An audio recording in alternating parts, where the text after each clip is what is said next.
Nicki Minaj finally has her American Vogue cover for December 2023. Yes, Nicki Minaj, Onika Tanya Mirage Petty, Red Ruby the Sleaze, Chun-Li, Nikki Lewinsky, Harajuku Barbie finally is on American Vogue. Now, the Barbs know that this has been a long time coming. Nicki Minaj actually rapped about getting her own cover 13 years ago on her first Pink Friday album. And here we are 13 years later, she's gonna drop her Pink Friday 2 album next month. It seems like everything is coming into fruition. My question is, why did it take 13 years for it to happen? Now, before I get into the video, make sure that you guys like and subscribe for some more Taylor talks, and make sure to comment below your favorite Nicki Minaj song of all time. Mine is definitely Moment for Life. It could possibly change once Pink Friday 2 comes out, which I'm super excited for. So I did some research on Beyonce's internet of all of the top musicians that have graced the cover of Vogue.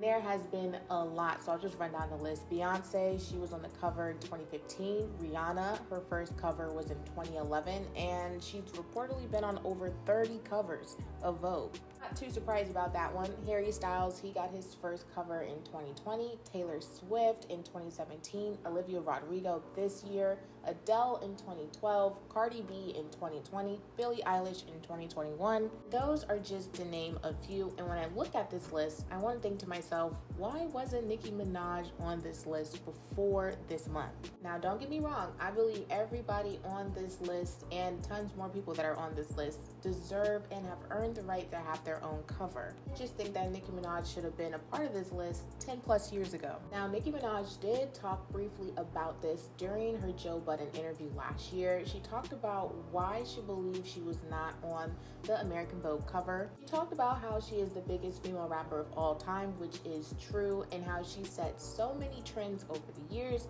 However, when Billie Eilish comes out with green hair, she's immediately on the cover of Vogue, which is true. Billie Eilish does have a Vogue cover. Nicki Minaj went on to say, and I quote, "But when a black female rapper who has been setting the trend for 10 years does it, no one says anything," which is true. Nicki Minaj did wear her pink wigs. That's what her signature style was. And for so many years, a lot of rappers that came after her wore pink wigs as well. But not just rappers, pop artists in general. She also went on to say in the interview that now, since so many artists have made it, rappers in her community have made it, they're all speaking up for each other, saying, and I quote, "No, people have to pay attention to what they're doing, how they're treating black artists and black people, and there has to be representation." Now, there is validity to this statement, especially when it comes to Vogue and its artistic director, Anna Wintour. The editor-in-chief came under fire in 2020 after several black staffers have raised serious concerns about the toxic and racist culture. There was an entire New York Times column dedicated to these issues at Vogue. I'll link it in the description box below so you guys can check it out. Anna Wintour's response was okay. She said, and I quote, "It can't be easy to be a black employee at Vogue. I will do better. I know Vogue has not found enough ways to elevate or give space to black artists." Even though Anna Wintour did apologize for her actions, some people are saying that the reason why Vogue was the way that it was, and may still be today, is because of Anna Wintour. Needless to say, Anna Wintour is Vogue. Pretty much all the big decisions, aka who gets to grace the cover of Vogue, are approved by Anna Wintour. So as we know, not a lot of black women have graced the cover of Vogue, and we know why, according to the staffers. Going back to the Queen Nicki Minaj, there are some positives of her gracing the cover after 13 years. Nicki Minaj is super thankful, to say the least, of gracing the cover. She said, and I quote, "Anna, thank you. I can't really find the words to sum up all of these emotions right now, but gratitude is number one on the list.